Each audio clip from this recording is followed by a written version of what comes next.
Et salut tout le monde, j'espère que vous allez bien, moi ça va nickel et on se retrouve pour une nouvelle vidéo. Dans cette vidéo je vais vous parler des pitons australiens, plus particulièrement des Antaresia maculosa, le couple que j'ai adulte ainsi que les tout bébés, les tout juvéniles que j'ai dans mon élevage. Alors là je suis en kiff total, il faut absolument que je vous montre ça en vidéo. Je vais vous montrer quand même ce livre. Les livres, j'en avais parlé dans une vieille vidéo. En fait, c'est Atlas de la terrariophilie. Il y a plusieurs volumes. Il y a les serpents, les lézards, je crois qu'il y a les plantes, l'alimentation. Il y a quelques trucs comme ça, je ne sais plus trop exactement. Et il y a les tortues aussi. Et en fait, ces livres-là vont pas donner toutes les informations nécessaires. Et ne va surtout pas toujours donner des informations vraiment fiables à 100%. Mais les informations sont quand même bonnes et ça vous permet d'avoir juste une petite idée en fin de compte. Quand vous recherchez un animal, vous vous dites je veux un serpent, qu'est-ce que je pourrais prendre? Et dans ce genre de livre là, vous allez voir que le serpent il a besoin d'une certaine température jour, nuit, une certaine hygrométrie, la région du monde de là où il vit.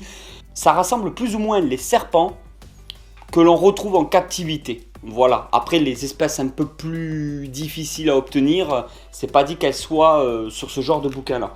Et là par exemple, je regarde les Antaresia maculosa, ils vont dire la difficulté d'élevage, ils vont dire donc d'où ça vient, Australie Nord, Nouvelle-Galles du Sud, jusqu'à l'extrémité de la péninsule du Cap York. Allez savoir où ça se trouve. Ils disent la taille moyenne, donc ça fait entre 1 m et 1 m 70. Ça c'est la taille moyenne d'un Antaresia maculosa adulte. Alors quand vous avez des doutes sur la taille, prenez toujours la taille maximale pour ne pas avoir par la suite de mauvaises surprises. Donc on va considérer que les Antaresia maculosa font 1 m 70. Voilà, c'est plus ou moins la taille d'un python adulte, un python Rhésus adulte, sauf que c'est beaucoup plus fin. Alors là nous avons deux Antaresia, je vais vous montrer le mâle. Le mâle est énorme par rapport à la femelle. Bon déjà parce que le mâle chaque année il pond pas d'œufs. Et le mâle, il est un peu trop bien nourri peut-être. Parce que là, c'est vraiment ce qu'on peut trouver de plus grand et de plus gros. En Antaresia maculosa, ça va être vraiment difficile de faire plus grand et plus gros que celui-là. Je vais vraiment vous donner une taille extrême. Voilà. Là, nous sommes sur vraiment un spécimen adulte qui a 6 ans, je crois, 5 ou 6 ans. Donc c'est vraiment pour vous dire que nous sommes là sur... Et après, ce sont des reptiles qui sont vraiment très cool. Y a pas normalement de soucis. Bon, vous avez déjà vu dans une vidéo que je m'étais fait mordre. Ça arrive, hein, mais forcément, si j'ai tenu une proie avant, suivant comment on manipule tout ça, il peut arriver. Ça reste un animal sauvage, donc c'est imprévisible au niveau du comportement.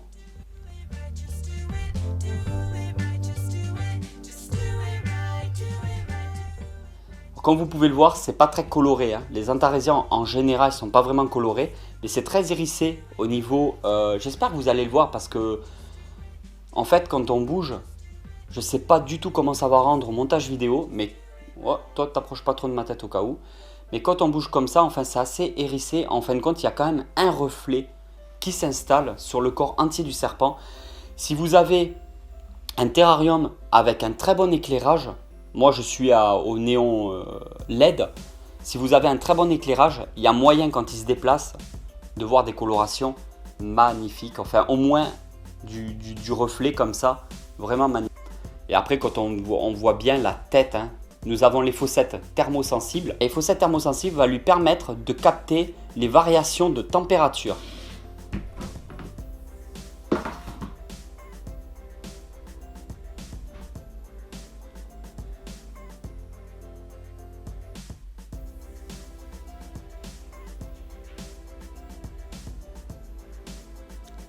Alors là, je vais le manipuler que très vite fait parce qu'il y a une période de mue.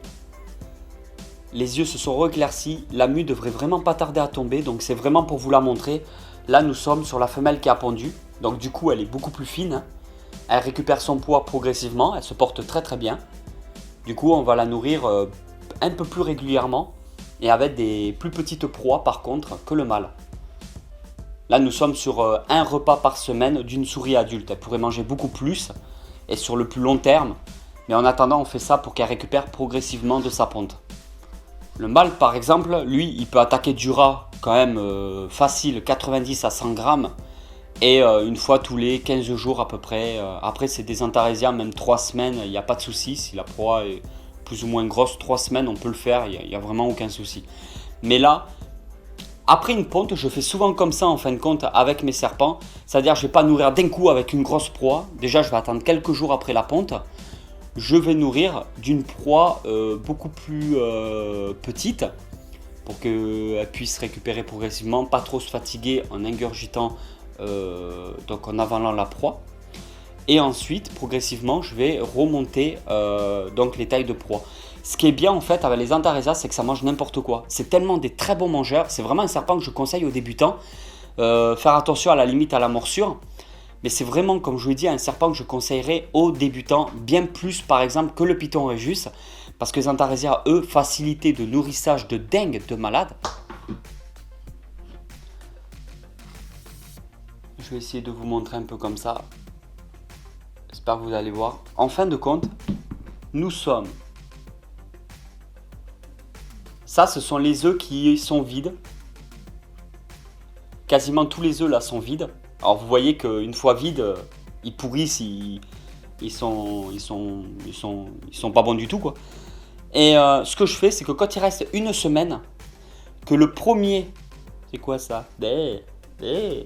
Quand il reste une semaine environ, que le premier œuf commence à s'ouvrir un tout petit peu, ce que je fais, c'est que je sors de l'incubateur la ponte et je la mets en rack. Donc directement en rack comme ça. Parce que quand vous avez vu la vidéo de mes incubateurs, en fin de compte, les incubateurs, c'est de l'eau en dessous. Et j'ai toujours peur qu'il y ait un serpent qui se noie une fois sorti de l'œuf. Alors je les laisse dans leur petite boîte de vermiculite. Et ensuite, je prends une boîte avec beaucoup de sphènes ou d'éclats de coco. Et que j'arrose abondamment, mais vraiment abondamment. Je mets la boîte avec la ponte que je n'ai pas déplacée du tout. Je la prends, je la pose dessus. Et je les mets en rack. Comme ça, il y a une grosse hygrométrie qui continue à se faire. Et les serpents peuvent sortir sans avoir aucun risque de noyade ou quoi que ce soit. Et du coup, je peux rajouter une toute petite coupelle d'eau. Là, je viens de changer d'angle de vue. Normalement, si je ne me trompe pas, vous devez avoir toute la boîte en visibilité. Et là, vous allez voir que c'est trop marrant. Donc, comme vous voyez, là, les œufs sont à peu près tous vides. Hein, je pense. Il y en a encore quelques-uns de pleins. Donc, on va faire très attention à ça. Ici, une coupelle d'eau pour éviter en fait que les serpents se noient. Vraiment pas beaucoup d'eau, mais juste une petite coupelle parce que les serpents quand ils naissent, ils ont soif, ils ont besoin de s'hydrater. Et là, quand on lève la coupelle d'eau, nous avons un petit bébé antarésia. Et là, le pire, c'est ici. Regardez-moi ça. Voilà tout ce qu'il y a. Alors ils sont tous très ternes parce qu'ils sont tous du coup en période de mue. Ils n'ont pas encore fait leur première mue. Hein. Alors il y en a des plus gros. On va prendre mettons celui-là. Et là nous sommes vraiment sur des bébés qui ont quelques jours. Alors lui encore ça va, mais j'en avais vu vraiment des tout petits. Parce que ça mange du rosé de souris, il n'y a pas de souci quoi. Il y en avait quelques-uns. Ouais, celui-là. Regardez la différence de taille. Alors je sais pas honnêtement s'il va survivre. Hein. Il me paraît vraiment tout maigrichon. J'essaierai de le nourrir avec je sais pas. Parce que même un rosé de souris d'un jour ne passera pas. On va voir si... Hop.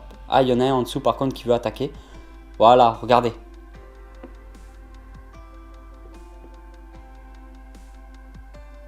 Le tout petit, honnêtement, je ne sais pas s'il vivra. Je vous tiendrai au courant parce qu'il me paraît vraiment tout maigrichon. Alors, on peut voir qu'à cet âge-là, le côté un petit peu comportement agressif comme ça est tout à fait normal. C'est tout simplement qu'un serpent, je le dis systématiquement, hein, un serpent qui ne se défend pas est un serpent mort dans la nature. Donc, c'est tout à fait normal en fin de compte qu'il ait un comportement défensif pour assurer sa propre survie.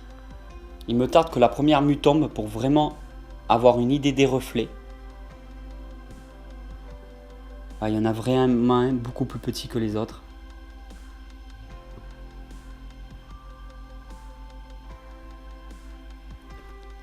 Il faut que ça soit vraiment limite un petit peu détrempé. Hein. Là, c'est vraiment très très humide.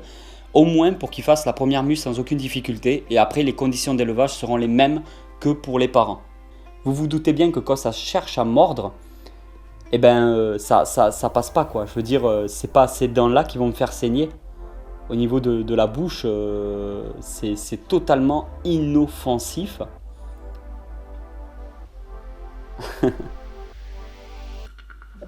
Voilà, j'ai vraiment rien sur les mains. Hein. On verra bien ce que ça donne. Mais regardez, mettons les entailles que ça peut faire. Aïe, mais arrête de me mordre, toi. C'est pas croyable.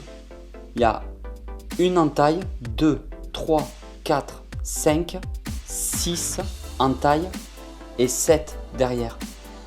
Avant de sortir entièrement de son œuf, il a quand même fait 7 ouvertures différentes. Et voilà tout le monde, j'espère vraiment que cette vidéo vous a plu. Si cette vidéo vous a plu, vous pouvez toujours la partager sur les réseaux sociaux. Je suis surtout sur Snapchat, voilà, et un petit peu sur Facebook de temps en temps. J'ai ma page Snake Reptile sur Facebook. Et je vous dis à très vite pour une nouvelle vidéo.